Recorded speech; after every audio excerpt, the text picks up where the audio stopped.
السلام علیکم ورحمۃ اللہ وبرکاتہ۔ بسم اللہ الرحمن الرحیم۔ شروع اللہ کے نام سے جو بڑا مہربان نہایت رحم والا ہے۔ اللہم صلی علی محمد وعلی آل محمد کما صلیت علی ابراہیم وعلی آل ابراہیم انک حمید مجید۔ اللہم بارک علی محمد وعلی آل محمد کما بارکت علی ابراہیم وعلی آل ابراہیم انک حمید مجید۔ جو عمل آپ کے ساتھ شیئر کر رہے ہیں یہ عبقری میگزین کا ہے اور یہ بندش معلوم کرنے کا عمل ہے۔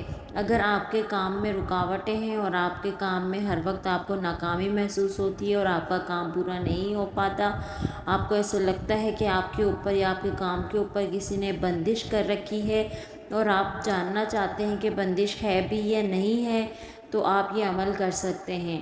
یہ عمل بہت ہی آزمودہ اور مجرب ہے۔ اس سے کرتے ہی آپ کو پتہ چل جائے گا کہ آپ کے اوپر بندش ہے یا نہیں۔ جن خاتون نے یہ عمل کیا ہے وہ لکھتی ہیں کہ بندش معلوم کرنے کا یہ سب سے آسان طریقہ ہے۔ میرے 3 بھائی ہیں، وہ جس کام کو بھی کرنے کا سوچتے ہیں یا کوشش کرتے ہیں، مثلاً کہ ملازمت کے لیے، دکان کے لیے یا کوئی بھی کاروبار کرنے کا سوچیں تو کام ہو جانے کی بالکل امید ہو جاتی ہے، لیکن آخر میں جواب آ جاتا ہے کہ نہیں ہوگا۔ کہیں دکان نہیں ملتی، کہیں کوئی مسئلہ تو کہیں کوئی مسئلہ، جس کی وجہ سے گھر کے تمام افراد بہت زیادہ پریشان تھے۔ تو پھر ایک عمل ہم نے یہی کیا بندش معلوم کرنے کا کہ کیوں کوئی کام پورا نہیں ہوتا، ملازمت نہیں ہو پا رہی، کاروبار نہیں ہو پا رہا، تو ان لوگوں نے یہ عمل کیا ہے۔ تو عمل یہ ہے کہ باوضو ہو جانا ہے، باوضو ہو کر نماز ظہر کے بعد آپ نے یہ عمل کرنا ہے۔ نماز پڑھ لیں، پڑھنے کے بعد قبلہ رخ ہو کر ہی بیٹھ جائیں۔ ایک سائز کی آپ نے پرچیاں لینی ہیں، ایک سائز کی مطلب یعنی کہ سب کا سائز جو ہے وہ سیم ہونا چاہیے، لے لیں اور لے کر ان کے اوپر 3 پرچیوں پہ بندش لکھیں اور 3 پرچیوں پر کشود لکھیں۔ 3 پرچیوں پر بندش لکھ لیا اور 3 پرچیوں پر کشود لکھ لیں اور اس کے بعد ان پرچیوں کو بند کر دیں اور کھڑے ہو جائیں، 2 رکعت نماز نفل پڑھیں۔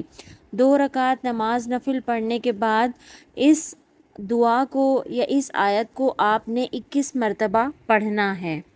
دعا یا آیت یہ ہے: استغفر اللہ برحمتہ خیراتً فی عافیہ۔ استغفر اللہ برحمتہ خیراتً فی عافیہ۔ اسے 21 بار پڑھیں اور ہاتھوں پر دم کر کے ملی ہوئی یعنی کہ جو پرچیاں آپ نے بند کر کے رکھی تھی، ہاتھوں پر دم کرنے کے بعد ان پرچیوں میں سے آپ نے کوئی بھی 4 پرچیاں، پہلے ان پرچیوں کو لکھ کر جب آپ نے فولڈ کر دیا، فولڈ کرنے کے بعد آپ نے ان کو مکس کر دینا ہے، مطلب ہلا لینا ہے، پرچیوں کو آگے پیچھے کر دینا ہے کہ آپ کو نہ پتہ ہو کون سی پرچی پہ کیا ہے۔ اور آپ نے 2 رکعت نماز نفل پڑھنے ہیں۔ نفل پڑھنے کے بعد آپ نے 21 مرتبہ یہ آیت پڑھنی ہے۔ یہ آیت پڑھنے کے بعد آپ نے ہاتھوں پر پھونک مارنی ہے، دم کرنا ہے، اور دم کرنے کے بعد آپ نے ان میں سے 4 پرچیاں اٹھا لینی ہے۔